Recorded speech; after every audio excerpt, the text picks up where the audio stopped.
अपने जेब का एक एक रुपया शिव काज में लगा दिया और महादेव का काम किया। और हम लोग हैं जो महादेव के नाम पर जो समझ में आता वही कर रहे हैं। कोई व्यापार कर रहा उसके साथ जा रहे हैं, कोई महादेव को बीच रोड पर बेइज्जत कर रहा है उसके साथ चर्चा कर रहे हैं। कोई शिव चर्चा में फोटो अगरबत्ती लगा के साहब दीदी का फोटो लगा के और ऐसे डांस नाच कर रही है जैसे वह शादी ब्याह में नाच करने के लिए भाड़ा पर आता है। महादेव को बैठा के नाच कर रहे हैं हम। छिया छिया आंख फूट जाए महादेव को क्या सोचते होंगे वो कि मेरा बाल बच्चा कैसा कर रहा है। अपने बाबू के सामने आप बेटी और घर की बहू नाचेगी क्या? अपने दादा के सामने ससुर के सामने इस तरह से कोई नाचेगा क्या? गंदा काम करेगा क्या? नहीं करेगा, क्योंकि उसको डर है ये मेरा है, महादेव तो मेरा नहीं है। तो इसके नाम पर जितना गलत काम कर लो यह काम एक दिन आपको कर्म फल बन के भोगना पड़ेगा। ये बात जान लीजिए, आप इस बात को समझिए। अरे जब तक बैठिए, जब तक आपको समझ में नहीं आया, ठीक है आदमी है गलती हो जाता है, समझ नहीं है, लेकिन अब तो समझ करिए, अब तो ऊपर हो गया।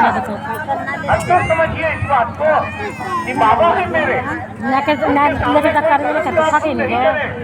कोई करने आए उसके साथ नहीं चलेंगे। हमारा प्यार है वो, महादेव है वो।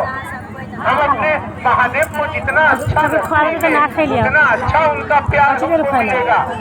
ये क्या कर रहे हैं हम महादेव के नाम पर? तो शिव चर्चा के नाम पर यह व्यापार, जगत की चर्चा, आदमी का साथ, आदमी की बात में चलेंगे तो ऐसे ही लोग आपको भटकाएंगे और आपका रास्ता खराब होगा। न महादेव मिलेंगे न जगत का सुख मिलेगा और वापस आपको इस संसार के माया में फंस के रह जाना होगा। कर्म फल आपका साथ नहीं छोड़ेगा। आज कर्म करवा रहा है, खुला हाथ छोड़े हुए, जाओ बेटा जितना कर्म करना है करो, महादेव के नाम पर लूटो। आखिर हरिंदर भैया बार बार क्यों कहते रहे भाई बहन का घर छोड़ देना, डाइन भी एक घर छोड़ देती है, महादेव का घर छोड़ देना, भाई बहन के साथ गलत मत करना, गुरु भाई बहन के साथ व्यापार नहीं करना, किसी तरह का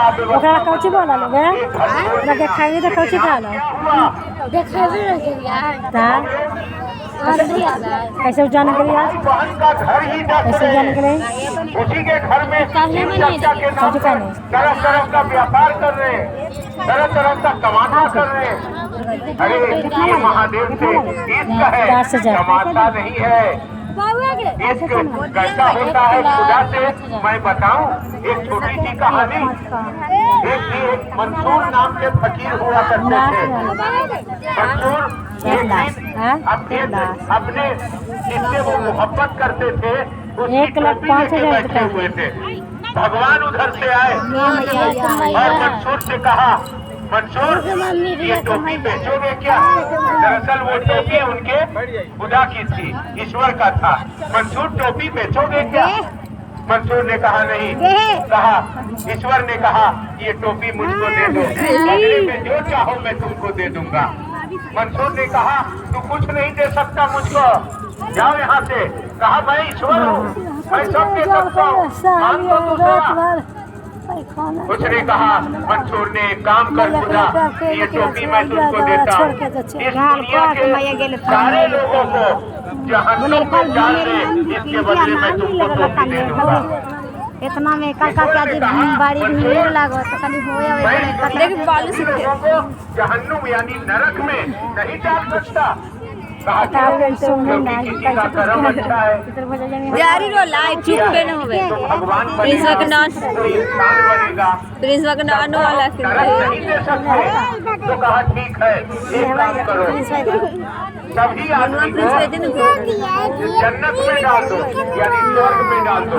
और ये बड़ी जबरदस्ती बलुआ में ना खेलवा मोरा वोरा का बलुआ में ना खेल के कहा क्यों? कहा ये जगत के लोग अपने अपने कर्म फल के अनुसार गेटवा पर चढ़े लगे, कोई जाएगा, कोई नरक जाएगा। मंसूर ने कहा जा कि नानी हरे छोड़ के भाग गलो जरे रो मैंने कहा ना कि तू कुछ नहीं कर सकता। ना छोड़े ने ये कहानी कह रही है ये बात कि